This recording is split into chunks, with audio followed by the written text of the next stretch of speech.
What is up guys, Stan at the sites. In this video, I'm going to compare two of the softwares, Open WebUI versus LLM Studio, and I'll tell you which local AI interface is better in 2025. So if you're using Ollama or local GGUF models, this breakdown will help you decide which tool is best for your workflow. So let's get right into it. So first, let's discuss about what are they.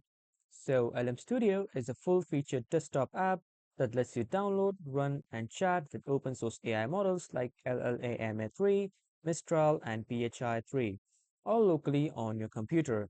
Whereas OpenWebUI is a browser-based frontend that connects to Ollama, LM Studio, or other local interface engines, providing a ChatGPT-like experience inside your browser, on your PC, server, or even Raspberry Pi.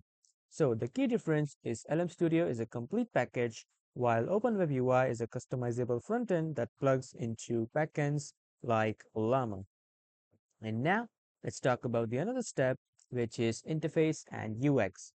So LM Studio offers a sleek native app, shows token usage, prompt templates, GPU stats, and has built-in model and chat management.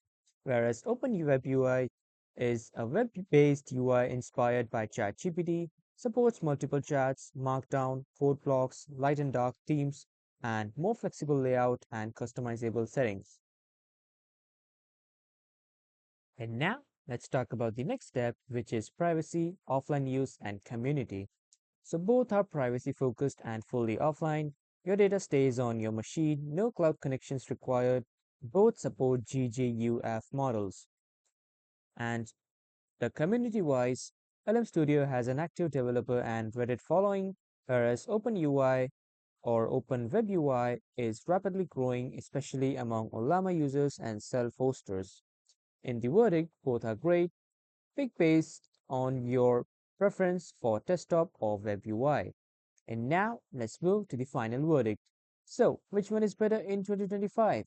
You should choose LM Studio if you want an easy native app for chatting with AI, prefer a no-code experience, use AI models mostly on your own desktop, and you should choose OpenWeb UI if you want a flexible browser-based interface, you are running Ollama or hosting models for your network, you need multi-user or multi-device support. So, which one would you choose? Let me know in the comments. That was all for this video, everyone. Thank you for watching.